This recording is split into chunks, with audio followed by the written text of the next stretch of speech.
Ang pinakaunang nagkamit ng kasalanan sa Biblia ay ang Diyos. Nung nagsinungaling siya tungkol sa punong kahoy, the tree of knowledge of good and evil.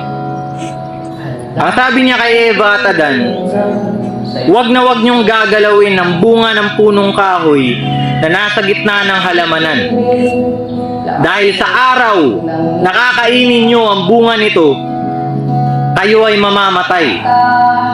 Ang sabi ng ahas kay Eva, hindi kayo mamamatay.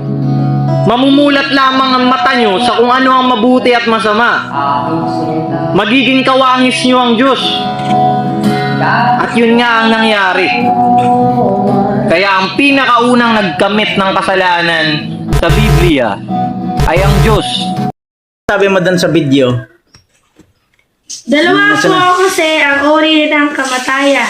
At ano yun? Ang physical at ang spiritual. Okay. Ang sabi naman po dito sa aklat ng Genesis chapter 3 verse 22 to 33, ang sabi po dito, at sinabi ng Panginoong Diyos, narito't ang tao ay naging parang isa sa atin, na nakakilala ng mabuti at ng masama. Amen. At baka ngayon iunat ang kanyang kamay at pumitas naman ang bungang punong kahoy ng buhay, at kumain at nabuhay magpakailanman. Kaya pinalaya siya ng Panginoong Diyos sa halaman ng Eden upang kanyang bukirin ang lupaing pinagkunan sa kanya. Kumbaga yun yung, na-separate ang tao sa source of life.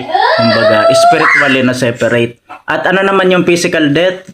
At ang physical death naman ay matatagpuan natin sa Genesis chapter 5 verse 5. At ang lahat na araw ay naikinabuhay ni Adam ay 930 taon at siya'y namatay. Ay, ganon. Ibig sabihin talagang naroon yung biyaya ng Diyos, hindi namatay. On that moment, yung physical na pangataw ni Adan, kasi alam niyang meron pang mga isisilang, sila Enoch, sila Noah, at isisilang pa si Kisha, si Joy, at si Joseph, isisilang pa sila. Kaya hindi sila dead on the spot. Ganun, ibig sabihin, doon pa lang sa Garden of Eden, nag-start na yung biyaya ng Panginoon.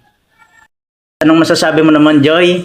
Salamat sa Diyos dahil sinabi dito sa Roma chapter 5 verse 19, sapagkat kung paano sa pamamagitan ng pagsuway ng isang tao at marami ang naging mga makasalanan, gayon din sa pamamagitan ng pagtalima ng isa, ang marami ay magiging mga matuwid. Kaya amen, ang dahil yun kung bakit sa isang tao tayo lahat ay nagkasala at namatay, at ganun